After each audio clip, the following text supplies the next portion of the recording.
The Child Nutrition Program at Central Collegiate Academy was the brainchild of the director of the Office of Nutrition, Betty Wiggins, and myself, Daryl Bingham. What we wanted to do was offer the students an opportunity to have a real world situation where they can leave the classroom and actually come into a laboratory and apply everything they just learned in the classroom. The other thing is we wanted to introduce them to an industry that most African American children only had a chance to experience at the lower levels of employment. They never had a chance to experience at the management or executive levels. And most importantly to most of the kids, to offer them a class that they found to be very fun and exciting, and encouraging them to definitely stay involved in their classwork.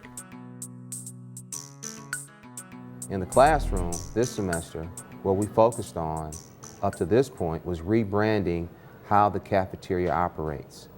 We started with a clean sheet of paper. We've had detailed focus groups on, one, the experience in the cafeteria by students, student perceptions on their experience. We've had a focus group on the existing menu and what students' perceptions would be about that. We've also developed a focus group on the perceptions that surround free and reduced lunch applications. And lastly, the last focus group that we worked on to this point is how do we market and rebrand new products and services. So to this point, we worked really on focus groups, how to market, how to manage perceptions, and how that relates into actually delivering meal service on a day-to-day basis. In a cognitive learning curriculum, we take concepts in the classroom and allow students to reinforce those concepts in the actual food service program. We call that the laboratory.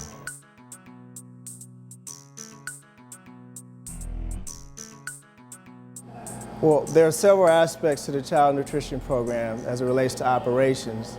The first is that we oversee implementation of policies and procedures as it relates to all the federal guidelines that we have to adhere to. So for example, when we're preparing breakfast and delivery of breakfast, preparation of lunch and delivery of lunch, as well as preparation and delivery of after-school supper programs, we have to ensure that we are following all guidelines as it relates to the federal guidelines and federal standards.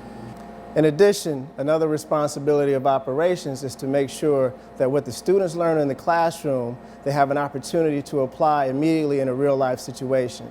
So for example, if they're learning marketing and marketing strategies in the classroom, they come over here to the lab, they implement the strategies that they talked about in the classroom, and then we have an opportunity to observe what happens from those strategies. Another example is that if we're talking about time and time management, the students get an opportunity to look at, okay, if I have a student who's supposed to be in a certain place at a certain time and it doesn't take place, how does it affect the process of the delivery of food and the preparation of food? So those are just some of the things that operations has a responsibility of overseeing.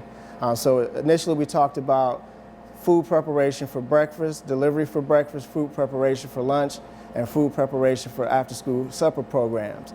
So those are the things that we talk about all the time in the classroom and here in the laboratory. Because one of our strategies is it takes more than books for students to learn. The outcome of operating this program, with it being totally student-ran, has been a couple of things. One, we've seen an increase in attendance in school because of the excitement for the classroom. The second thing that we've seen is we've seen the students actually provide great input as far as how to rework the meal programs throughout the whole school district. They've pointed out several inefficiencies that existed that the adults have done and showed us a more efficient way to deliver meals to their classmates. The last thing that we've seen that has just been phenomenal is they understand the concept of branding a product. And as a result, they've grown away from wanting to offer brand name products that are out there currently in the marketplace like Subway, and realize in the next school year they want to brand their own product, something that they can call their own and market themselves.